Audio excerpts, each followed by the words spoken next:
Hello, everybody, and welcome to today's webinar on driving go-to-market efficiency through tech stack consolidation. I am Sophie Chang, VP of Product and Customer Marketing here at ZoomInfo, and I'll be your host today. I'm joined by Cameron Hyzer, CFO at ZoomInfo, and Ryan New, CEO of Vendr. We really appreciate you joining us, and we'll kick things off shortly. But first, let me go over a couple of housekeeping items. If you're experiencing any technical issues, please let us know by using the Q&A box located on the right-hand side of your screen. Before you reach out, I always recommend you refresh your window as we are running the webinar on a web-based platform. If you'd like to ask us or our speakers any questions, please use the Q&A box. Feel free to submit questions as they come up, and we will address them during the Q&A portion of today's event. We will be recording today's session, and we will send you an email with the link to the recording, so be sure to keep an eye on your inbox. And lastly, our safe harbor statement. ZoomInfo is a publicly traded company. This presentation may contain any forward-looking statements. Any buying decisions you make should be made only upon currently available products and offerings.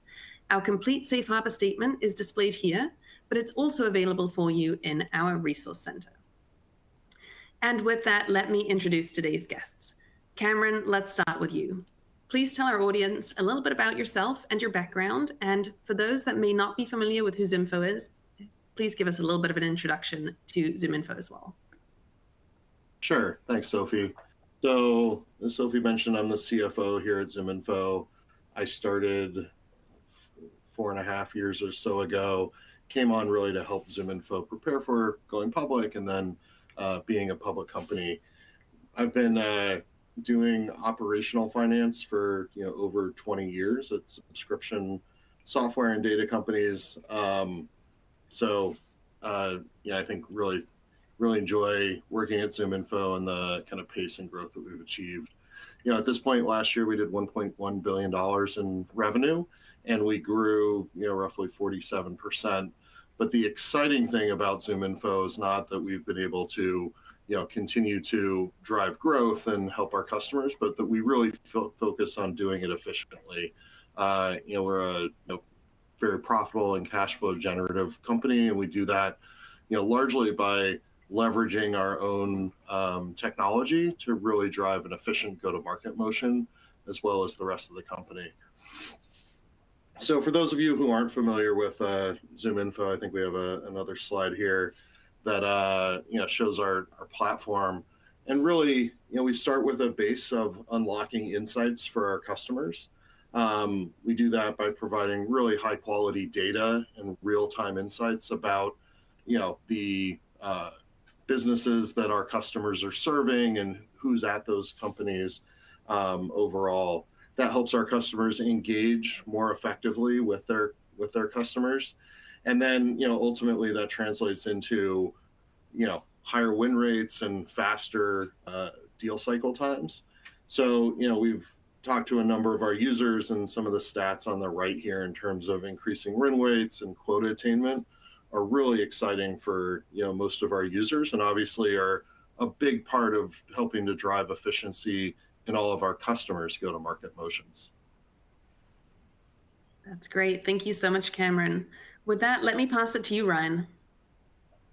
Yeah, thanks, Sophie. And looking forward to this, Cameron. I will also start with, I'm excited for the day that I get to have a safe harbor statement and get to tell the audience we're past $1 billion of ARR. That is awesome. Vendr is an earlier stage private company based out of Boston. And I started the company in 2018 with a pretty simple goal and mission, which is to fix sales. And I say that because I spent the vast majority of my career as a software salesperson. And so for those salespeople that are on the webinar, I was the person like you who was discounting and racing to hit my quarterly or monthly number. And then for those who are on the finance side or buyers of software, I was the person that was changing the price of the products that you were trying to procure. And so that was like the founding insight of Vendr, which is the transaction between buyer and seller. The moment people are transacting, it's really messy and it's filled with friction and candidly distrust oftentimes between buyers and sellers, because some of the discrepancies in how people want to buy and how companies sell. And so Vendr's mission is to fix that. And if we go to the next slide, we are well on our way. We're about 5 years in, but we've quickly become one of the world's largest buyers of software already. So we've transacted well over $3 billion of SaaS transactions between buyer and seller. We've helped our customers that buy software save a bunch of money, over $350 million. And we've done this over 23,000 times. So we're just getting started. And the thing that really energizes me is that I actually believe we can create a win-win between buyer and seller. And we shouldn't have to transact with friction. We should actually be able to increase close rates drastically for sellers and decrease sales cycles for buyers. And I think both parties win when we're able to do that. That is great. Thank you so much, Ryan. All right, as we're getting started, how about we kick off with hearing about what are you hearing, Ryan, from your customers in terms of tech purchasing trends today? Yeah, sure. So we can go to the next slide. I think I'll try to anchor some of this data around the theme today, which is consolidation. And I think that's a top of mind thing right now for buyers and sellers of software, because financial leaders are saying, how do we consolidate our tech stack? And then salespeople are saying, how do I become a platform that people consolidate to versus a point solution that people consolidate away from? And all the data that I'll show here, this is Vendr's data when we're observing transactions between buyers and sellers. So we have like a real-time pulse on what's happening. And the main tagline here is that SaaS, it's still what we say, like open for business. Like people are still buying things net new, but overall across those billions of dollars of purchases on our platform, net new volume is down significantly. So it's down 17% year over year. And so as we start to unpack like why is that, I think one of the themes that we're seeing is consolidation. When net new volume goes down, the next question is what's happening to renewals and expansion. And that slice of pie is actually much more stable. In fact, it's starting to increase. And so right now, I think the name of the game is how many, with my tech stack, how many fewer suppliers can I be working with, and how much more work or more jobs to be done can I ask of those current suppliers to do on my company's behalf? That's the general theme that we're seeing. Got it. Okay. So what I'm taking away is that people are still buying as long as it's mission critical. So what has increased the scrutiny in the buying cycles today? Yeah, I think one, let's kind of anchor it around the data. So what we track, like we call it like the buyer cycle. And so again, like we represent the buyers of software. So we're seeing how long it takes them to actually procure a software application.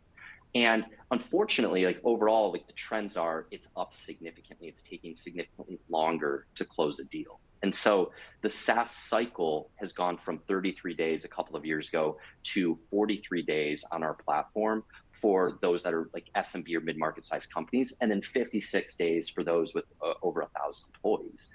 And so the question is like, why is it now all of a sudden taking longer? And I think it comes back to scrutiny.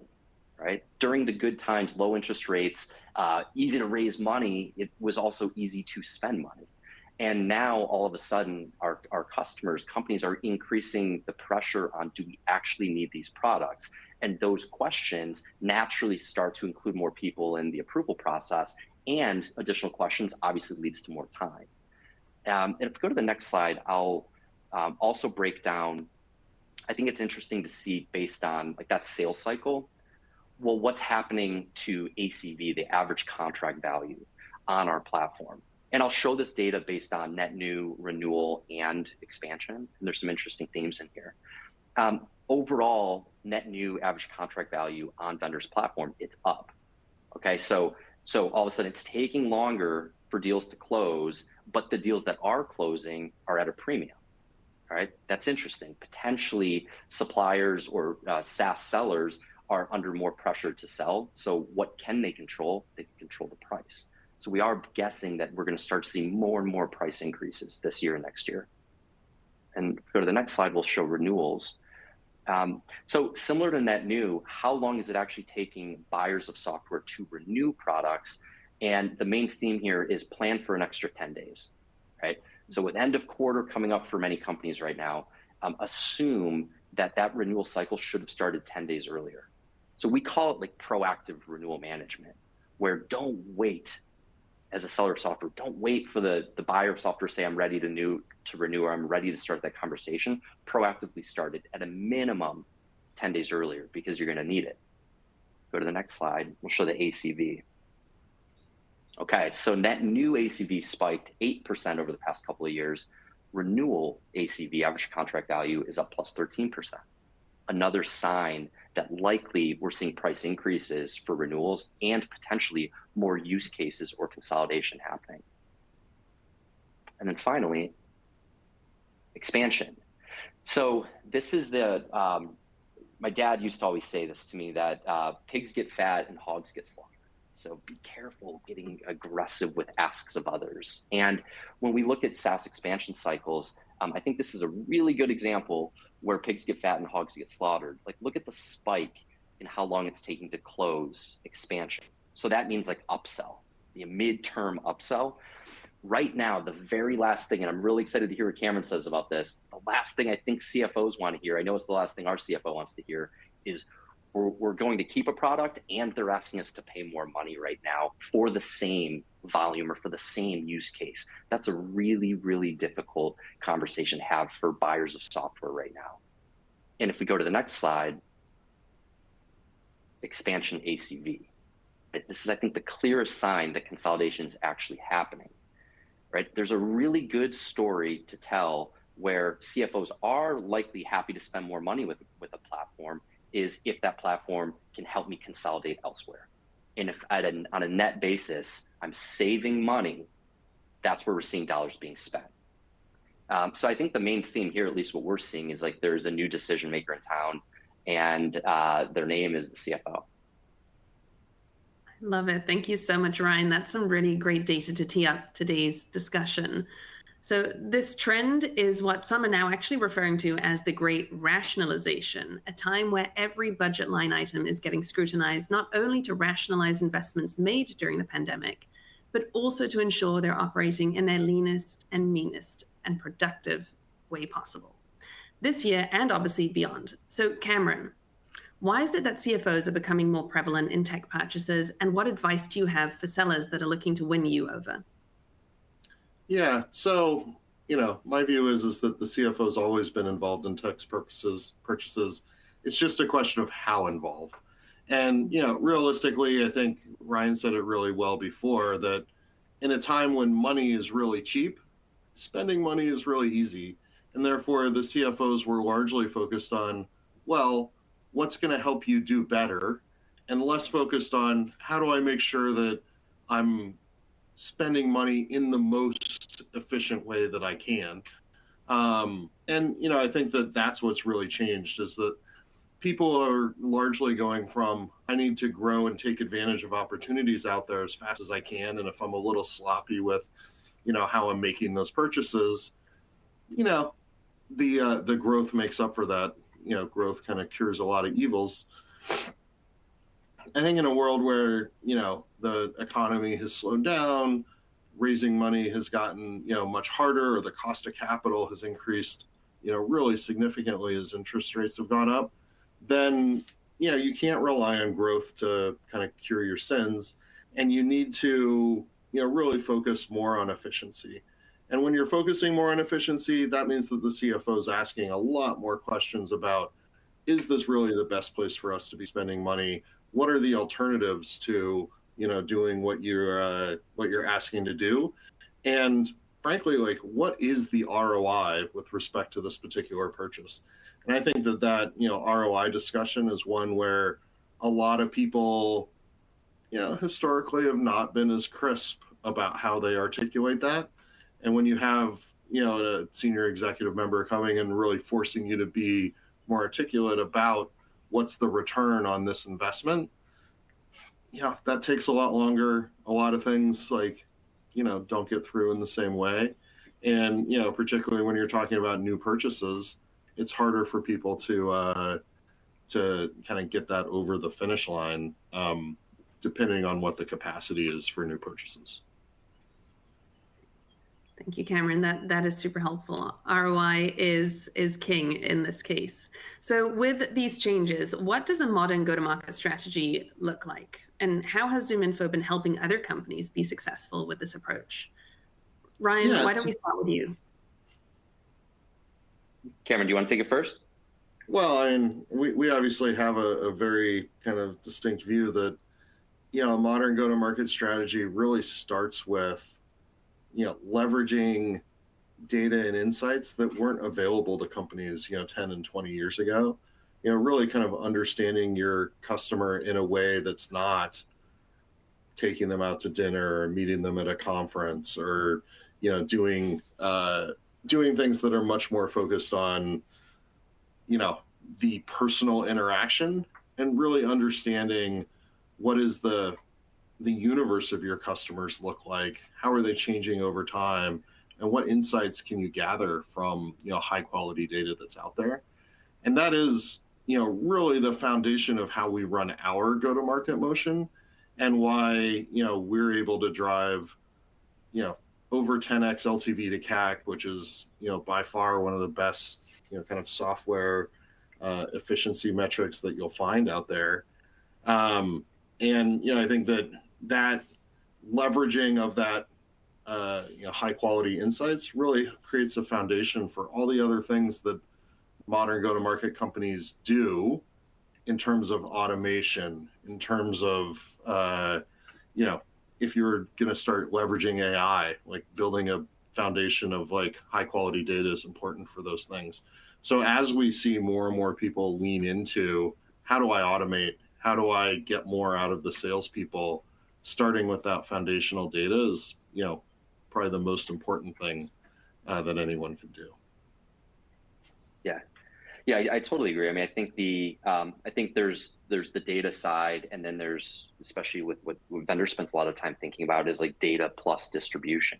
And I think a lot about, Vendr is about 250 people, 5 years old, and I think now, especially with AI, like who is that? Who are those people sitting in their garage in Silicon Valley or at Y Combinator or Techstars trying to disrupt Vendr? What are they going to be doing? And they're going to be using tools like AI. They are not going to be building their business with a very heavy sales and marketing or CAC, right? Because there's quickly coming to market tools that allow all of us to grow much more efficiently. And I think for companies that are not started today, we are at an inherent disadvantage unless we quickly lean in.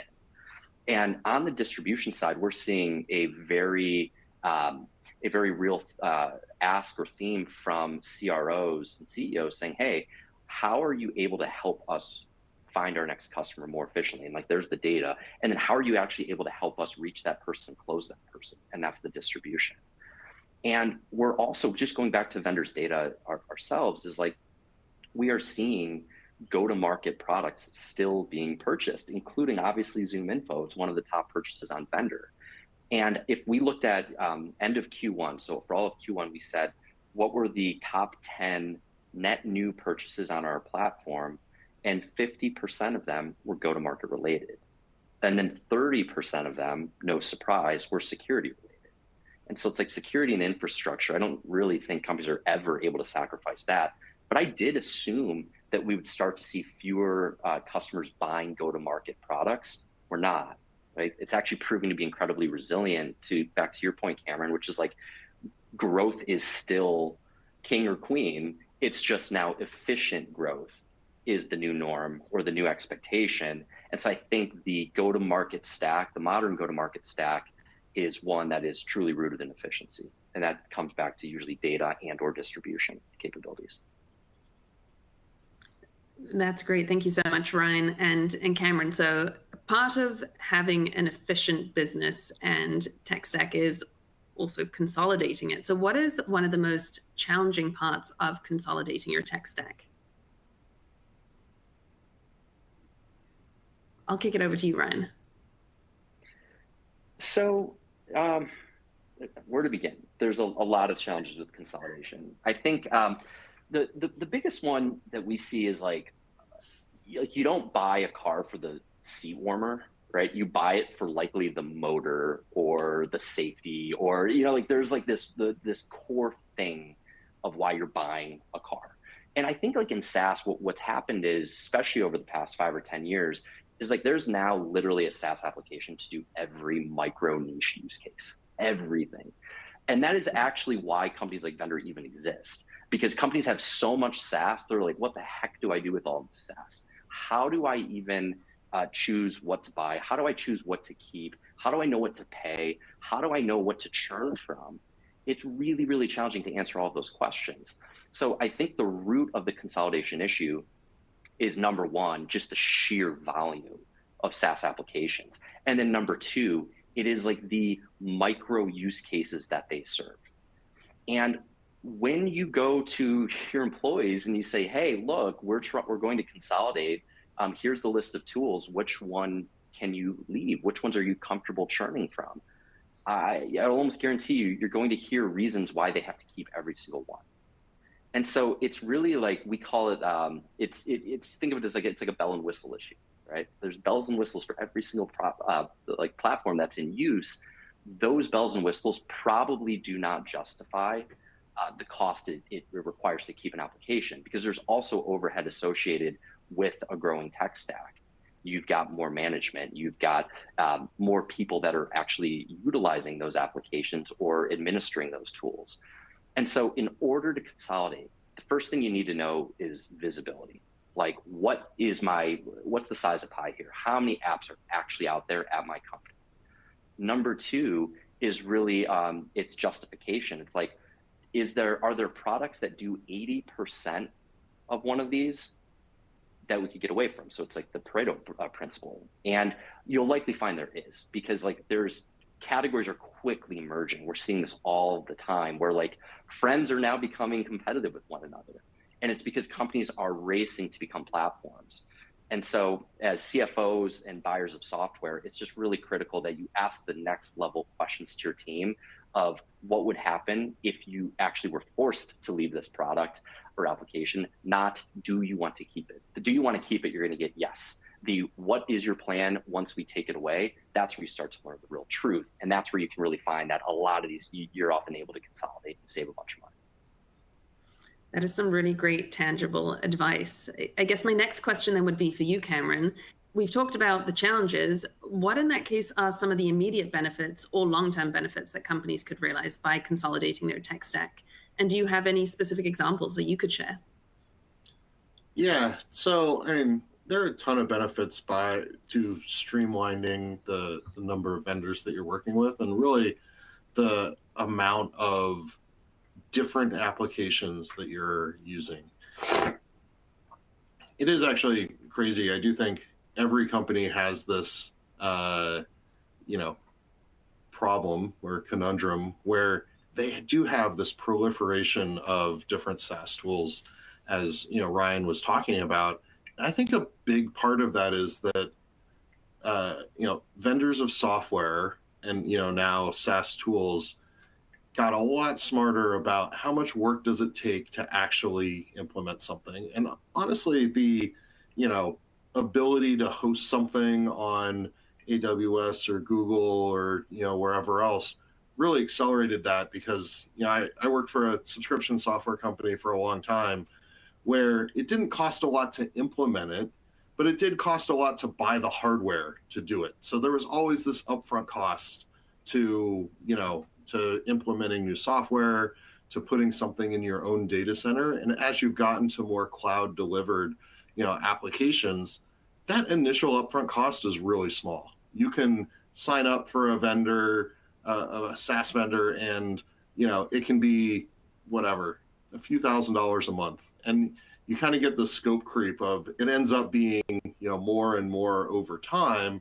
But that initial purchase is really easy, and that meant that not all of those things went through a really rigorous process to determine what are we really using this for. And I think that really kind of created this environment that Ryan was talking about, where you have things that do really small niche bits of automation. And if you save 10% of one person's time, and you're only paying whatever, $2,000 for that, everyone says, well, that's a great thing, but you didn't actually get rid of 10% of your people when you did that. And that becomes this question of, so you have all of these things that you're paying for that you didn't actually reduce your cost for. You just justified it as, here's a kind of percentage of time that I'm saving and I'm going to get that time back somewhere. And so, that also came with the additional cost of, I need to manage that. I need to keep data in there. I need to, figure out where I'm getting the value of those things. And what ultimately ended up happening is that management of different applications started to balloon and become harder. The fact that you have data in one application that doesn't talk to other applications is, a real loss of kind of opportunity for you. So if you are able to find a platform to put all of these different niche use cases in, and you have data that's all in one place, even if it's your own internal first-party data that's in one place that you can link between these different use cases, it starts to make your ability to manage the company, much more relevant. And so, I actually think that there's always a cost benefit to consolidation. That's kind of the short-term, great thing that you can do. But the longer-term benefit is really about being able to manage your company and your processes in a more thoughtful way and to drive real efficiency across, your teams and whatever else that makes that investment of kind of getting everything into one place much better.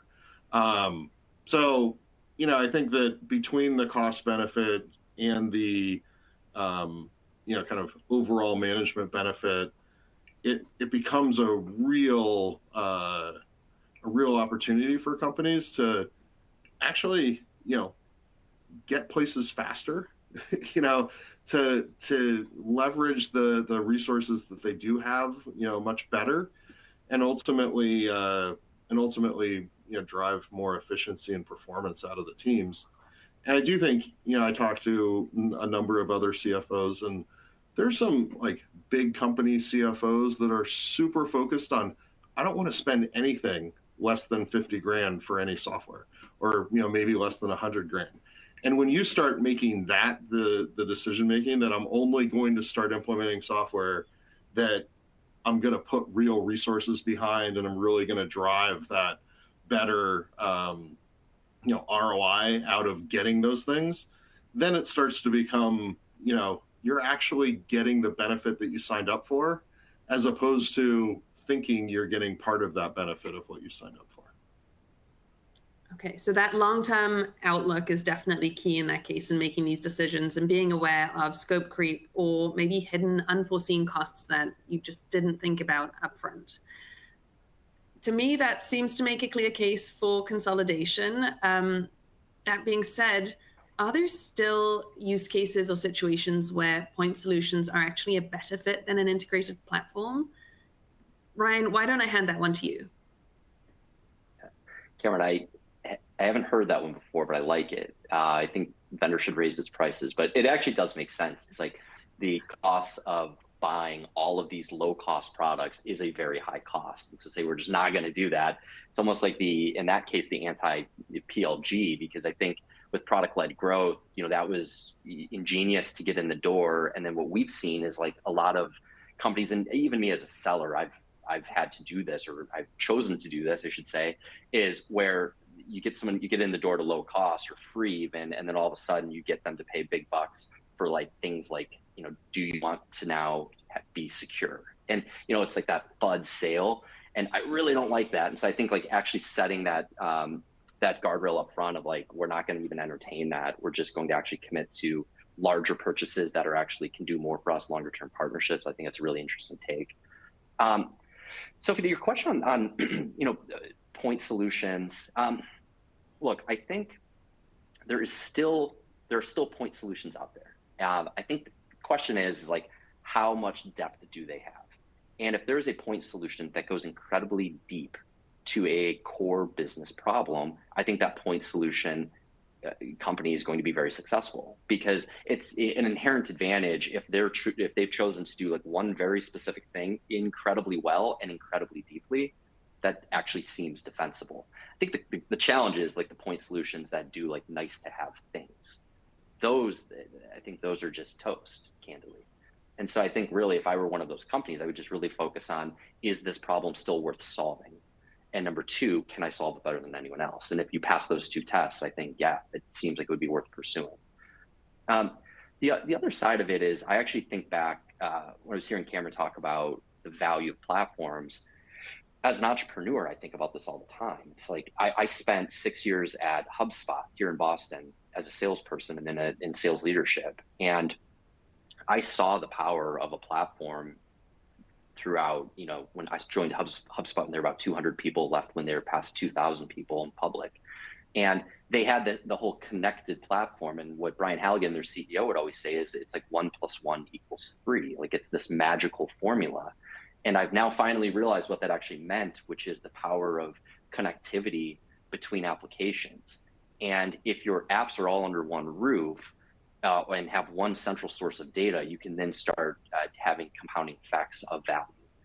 And when it comes to platforms, I think that's the number one driver right there, is can you actually get away with not having those bells and whistles, but having a data advantage, which is the data will actually lead to compounding advantages that siloed products just simply can't do. And then I'll go back to Vendr's data once again, which is our Q1 data. The top 10 purchases for net new purchases, 100% of them were platforms, 100%. And a couple of years ago, during the good times, at least from a monetary perspective or fundraising perspective, was we had a bunch of point solutions in that list. We just don't see them anymore. And so, yes, you can still get away with it. It's just a heck of a lot harder. Got it. Okay. So you talked a lot about the connectivity in that case between the different platforms and making sure that it's all rooted in this central data foundation. So are there any potential challenges or pitfalls that people should be aware of to ensure that they are operating off of the best data foundation? I feel like, Cameron, this is a good one for you. Yeah, I mean, there's always the pitfalls that are out there. I think one of the most important things about, leveraging a data foundation is,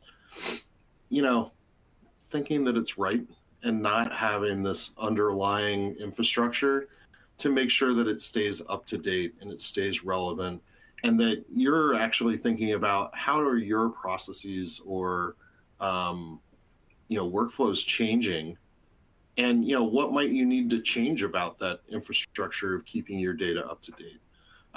This is actually kind of the biggest thing that I think about is that, all data goes stale. It is kind of a question of like how quickly it goes stale. So like, if you're talking about your internal first party data about how your customers are, doing things, the contracts kind of are what they are, and hopefully you have a really good process to make sure that how you're tracking those contracts is, accurate.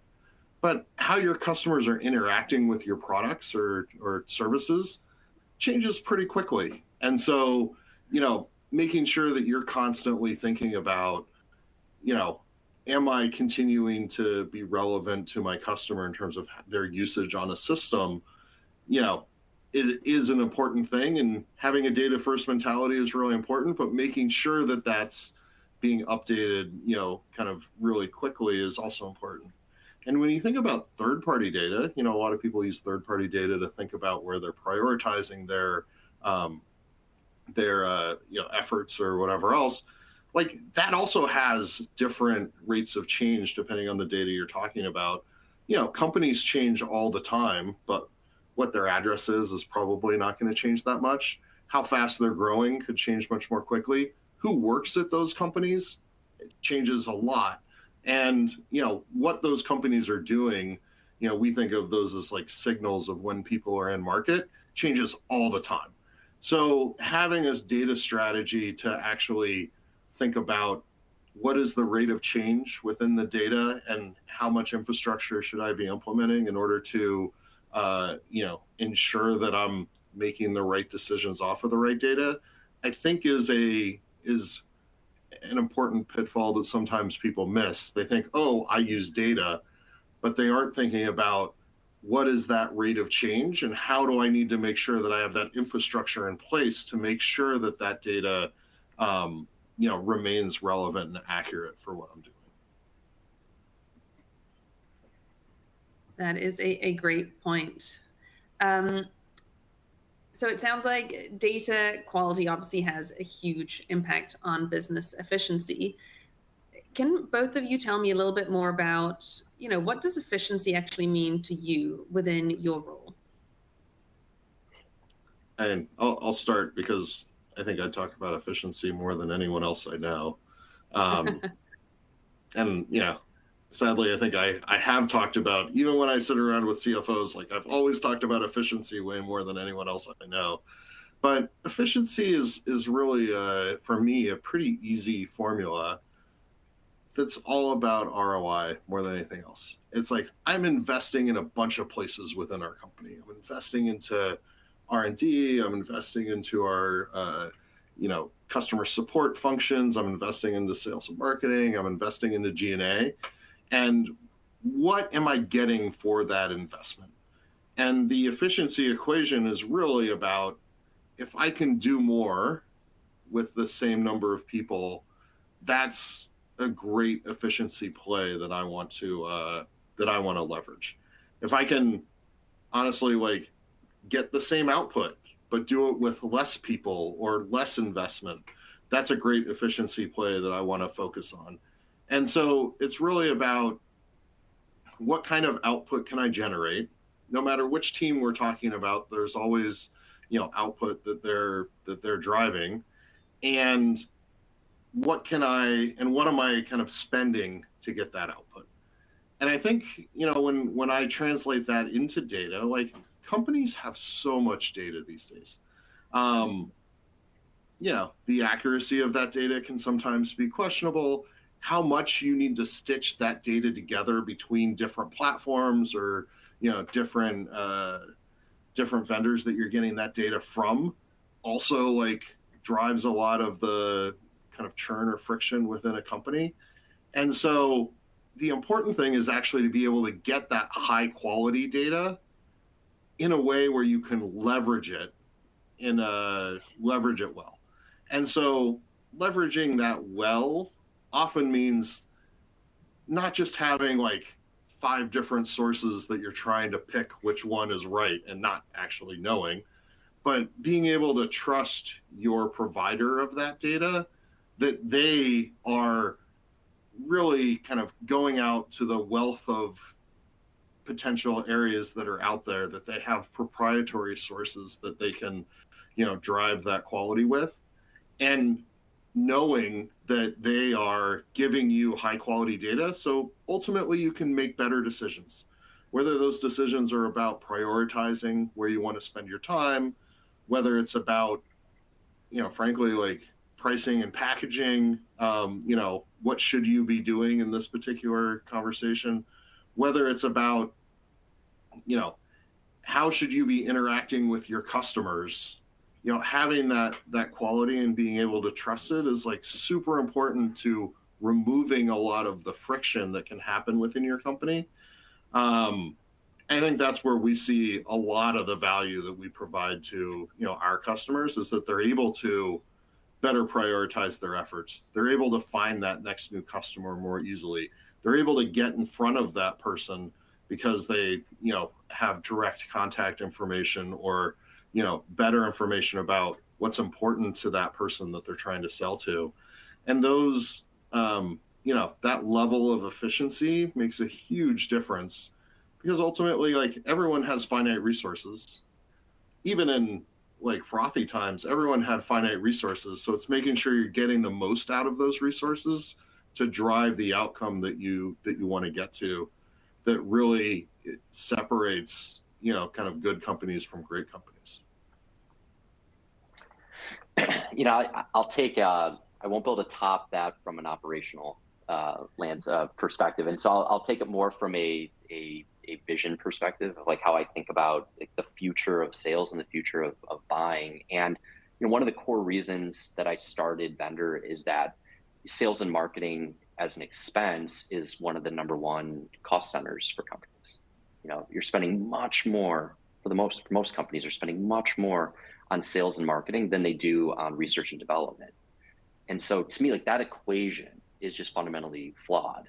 And I do fundamentally believe that you can start to lower sales and marketing expenses by buying the modern go-to-market stack that happens to be a heck of a lot more powerful and efficient. You can drive efficiencies there.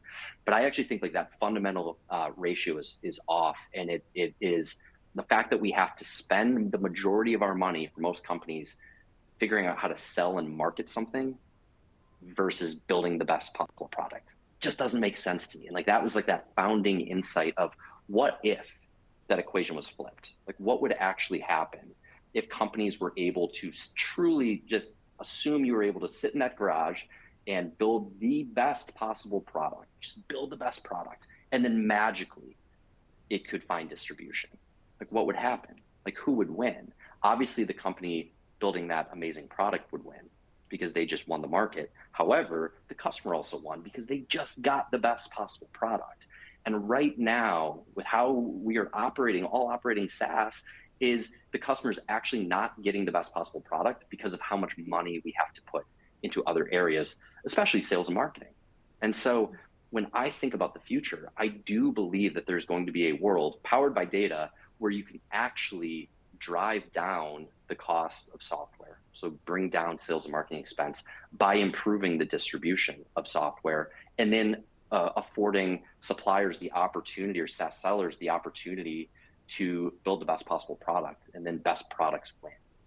And in order to pull that off, it comes down to data, right? Like data sits in the middle of that flywheel between buyers and sellers. And how we think about it at Vendr is like similar to ZoomInfo. We think of ourselves as a data company.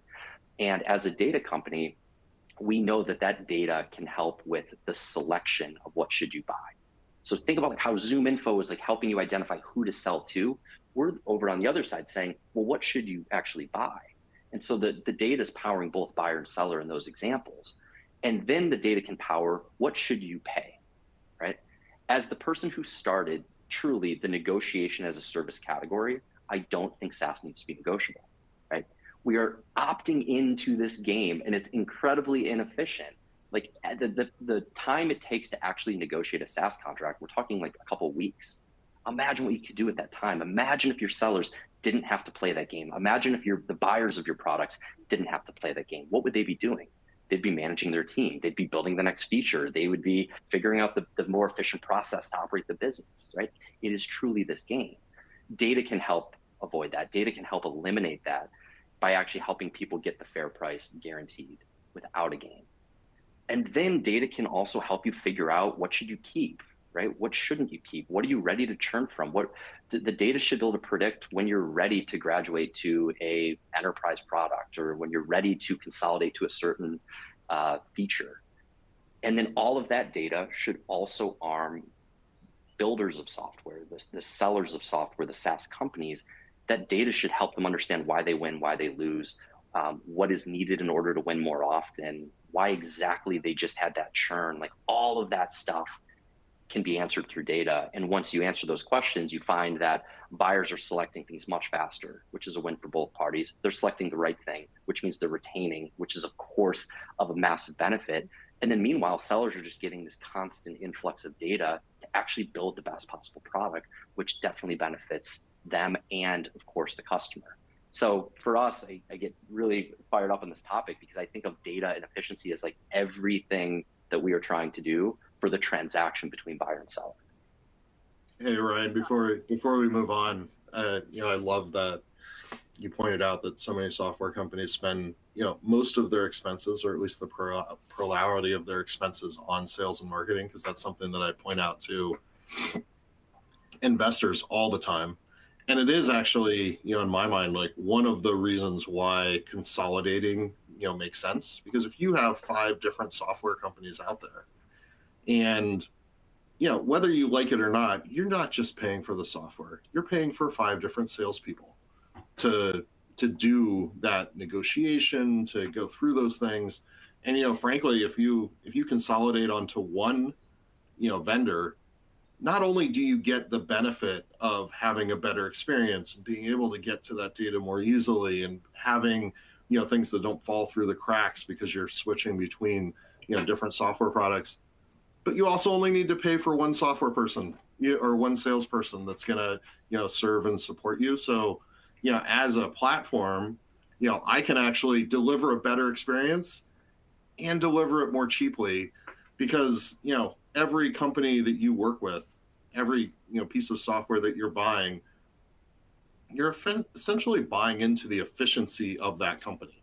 If they're really inefficient, maybe they lose money, but you're still being charged more. You're still being charged for all the cycles of cloud infrastructure that they have. That's part of their cost structure. So moving to something that has a more efficient cost structure actually means that you're getting a better product at a better price. And having that be spread across a fewer salespeople is part of that efficiency that you can take advantage of, through consolidation. That was I just got to build on that once more. Go ahead, Ryan. It's a really fun topic, because we actually just, in practice, we hear when we're helping our customers buy software, as big buyer of software, we hear all the time, well, what the price is this because we're a special snowflake where the cost for us to build the product is higher, or the cost, our gross margins are lower, or whatever it is. And a light bulb just went off, is whose problem is that? By you selecting more products of inefficient suppliers, you're actually bearing the brunt of that increased cost. So I just thought that was a really interesting insight that I haven't thought about before. I'm going to start using that in negotiations now. Thank you. Totally. This was a perfect tee into the next topic that I wanted to chat about, which is, what should you be thinking about when you're making the decision to cut or not to cut software in your current tech stack? And I'll leave it to whoever wants to go first. One of the things that really resonated with me that Ryan said earlier is flipping the discussion to, I'm going to cut this. What are you going to have to spend in order to kind of make up for that loss?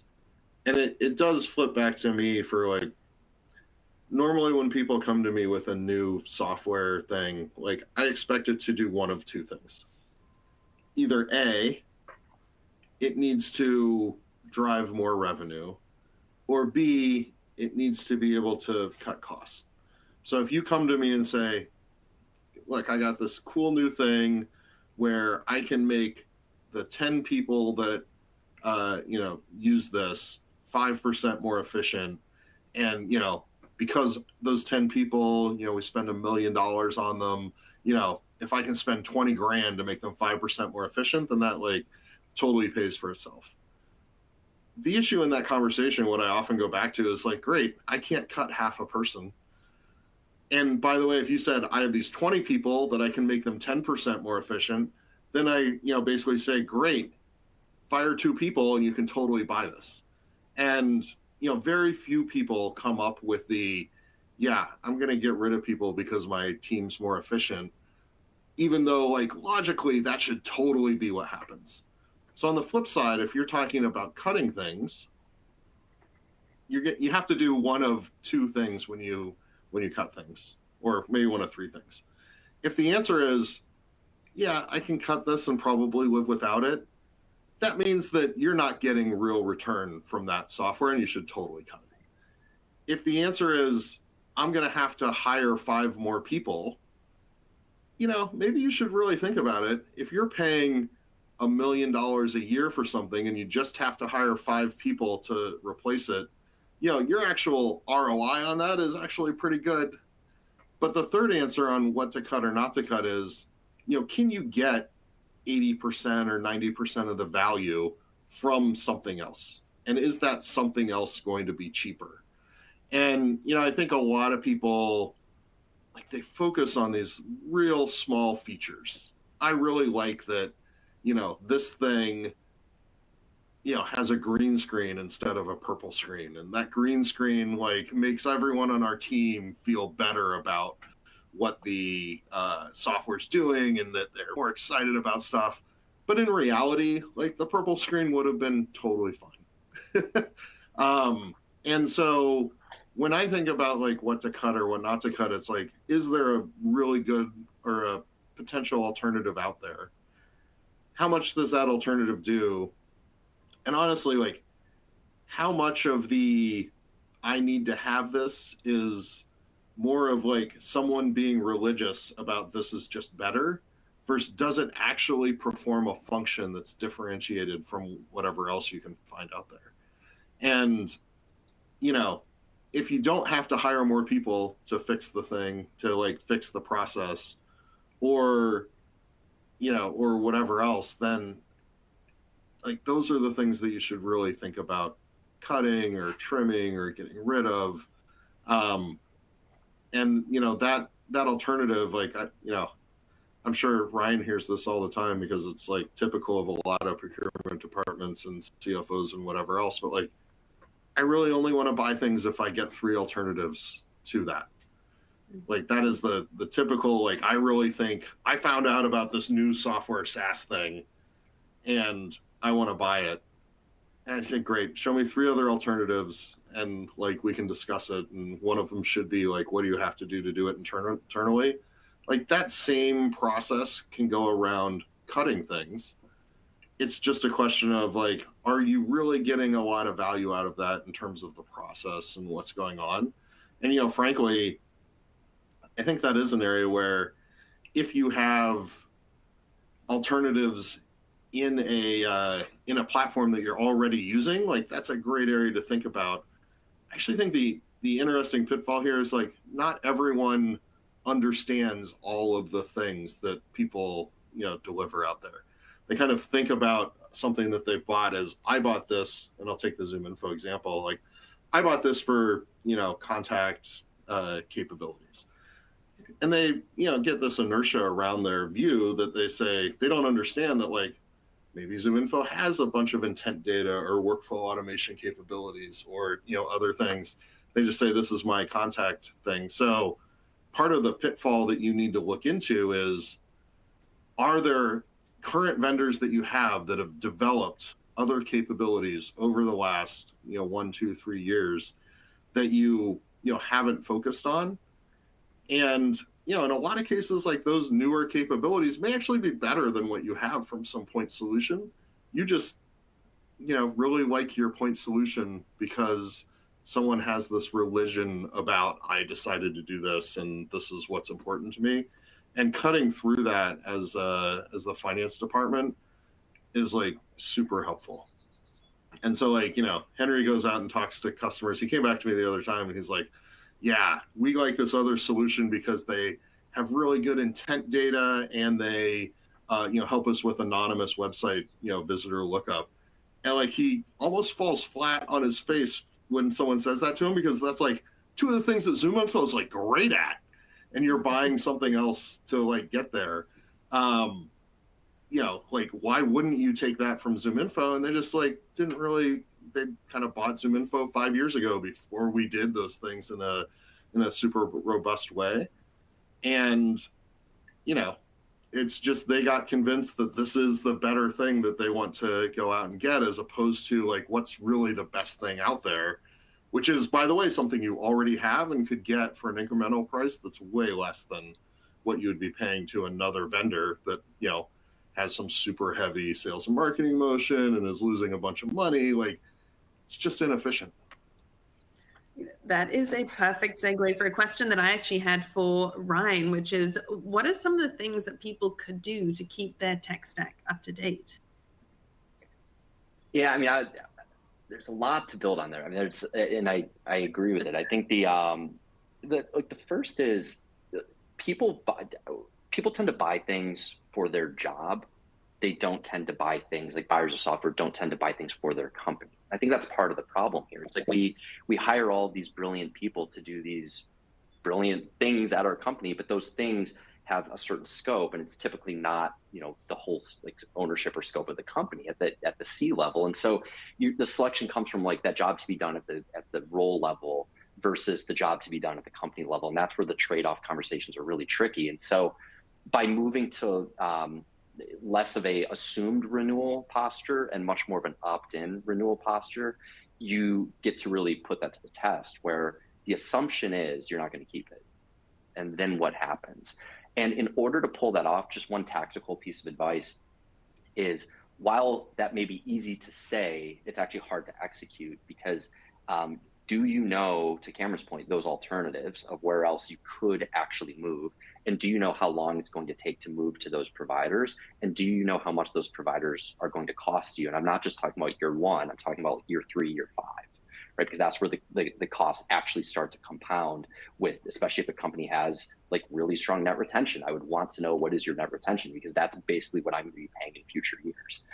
And another piece of tactical advice that Cameron was alluding to is we call it 3 bids and a buy, right? Before you buy something, get 3 competitive alternatives. And again, it's not a game, it's just smart. If you have viable alternatives and you've certified you're able to use those products, you understand the expected ROI, and you have actual time to get onto that platform successfully, great. Like, we should all be doing this every single time we spend money for anything I would deem material. That changes per company. And the last thing is, like, really when it comes down to ROI, I think COVID really started putting this to the test, where it's like, as we thought that all of our businesses might go out of business, so what did we start doing? We started like figuring out how to like promise the world and guarantee ROIs. And again, as times are getting tough now, what we're seeing is like everyone now says they have an ROI. A lot of them are like, we can save you time, or half a person that you're not actually going to be able to cut. Like this, it's not real. And how we think about it is a 1 to 3x ROI is really not a passing grade. It's not a passing ROI, because there's so many other options that are probably, call it 3 to 5 or 5 to 7 or 7 to 10x ROIs. And so as CFOs are spending money, like, it's not just do you deliver a return, it is actually how much, because there's a stack rank, there's a pecking order of ROIs to be had. And where CFOs are probably going to approve or say like, yes, let's spend the money, is probably gonna be at the top ROI, assuming it meets a core business use case. So those are some tactical things, how we think about stack management.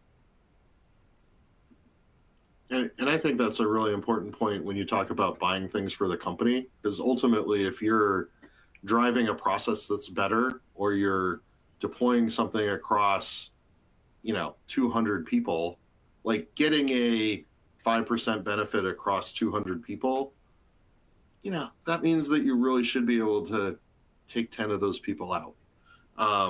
And taking 10 of those people out means that it really is easy to say, okay, I just saved $1 million, how much do I want to spend on this?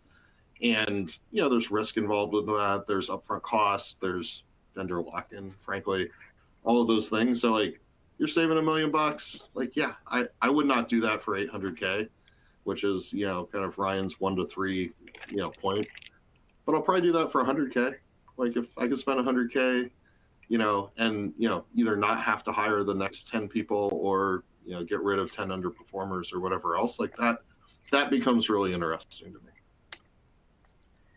I see that this is something that you're both really passionate about, and I feel like we could keep going, but I am keeping an eye on the clock here. So as we think about closing out, one of the questions I had for you was, looking ahead, what kind of trends or developments do you foresee in the realm of tech stack consolidation that businesses should be mindful of? I'll pass it off to you, Ryan. I'll give a really quick one. I think average is no longer a passing grade, right? For the longest time, average was a passing grade in SaaS. It's no longer. And so whether you're selling something or whether you're thinking of buying something, I would truly ensure that you're buying something that is remarkable. And because if not, like, as a buyer of software, you're going to be churning from that product in a year. And as a seller of software, it really is like, time is now to ensure that your product is actually world-class, because if it's average, your growth will slow. And the second part of that is like, are you properly, with pricing and packaging, do a stack rank. Like think of your customers, everything they're buying, what is the most expensive, then all the way down, and where do you fit? And if you're towards the top, you better be core infrastructure for them, or else, like, as companies go through and they're consolidating and cutting, you are gone. You may get away with it if you're down here, if you're not core infrastructure, maybe a nice to have, but maybe you're just solving like a important thing. If you're down here, you might be safe. And so really ensuring that, like, from a price and packaging perspective, the value that that you deliver for customers is actually reflective of what you're charging. Because I think, especially as companies start to charge more, we're seeing net new ACVs going up, year of the price hike, hashtag, like, that's what Vendr is predicting. If you fall victim to that too, you may find yourself getting cut because you're, again, trying to get too much out of the customer. There's like these magical tipping points that can be incredibly detrimental. So really kind of stay in the safe zone based on the value you're delivering. That was great. Thank you so much, Ryan and Cameron, for sharing your expertise with us. Before we close out, we did get a couple of questions that come in. I know we're at time, so I'm just going to pick one of them. I'll hand it off to you, Cameron. But Ryan, if you have anything to add, I'd definitely love to hear your opinion as well. So the question that came in is, we're looking to consolidate our tech stack as we have a few solutions with similar or overlapping capabilities. Do you have any advice on what type of solution to build your strategy around? And the examples they gave were CRM, sales intelligence, or others. I mean, for me, everything starts with data, above and beyond everything else. So, the most important thing is, and by the way, I don't think anyone's going to like one solution. Like, I don't think there are companies that are going to go out there and say, I'm just going to use Microsoft for everything. That's just not going to happen. So, create that roadmap in your mind of where you want to go with your tech stack.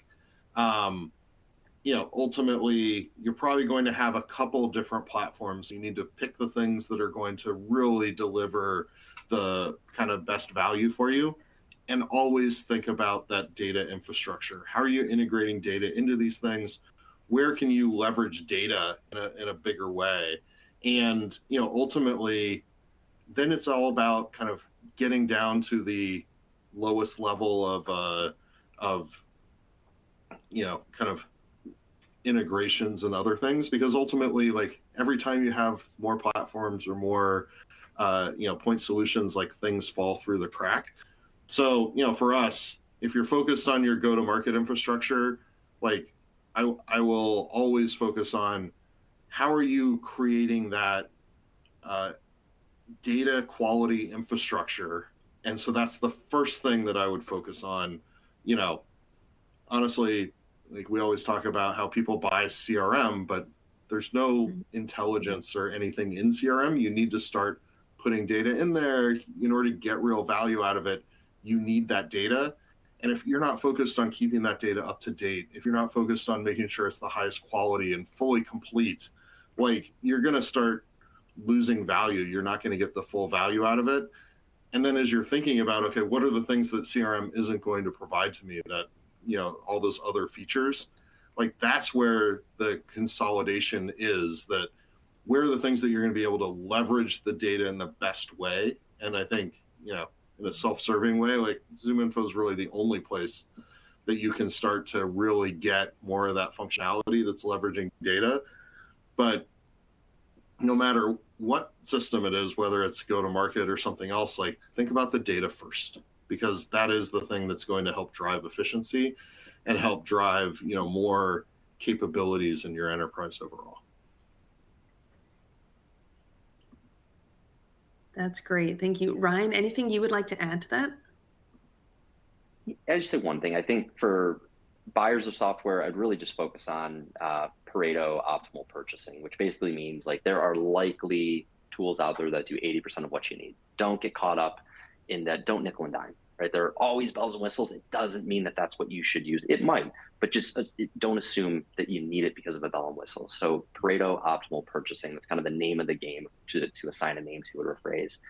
And then for sellers of software, I mean, really, as times get tough, it means we've got to focus on efficiency. And so CAC is the name of the game, and really ensuring that you find more efficient distribution channels. And as you do that, every dollar you save with customer acquisition is a dollar you can spend building the best possible product. And in the end, like, best possible products will eventually win.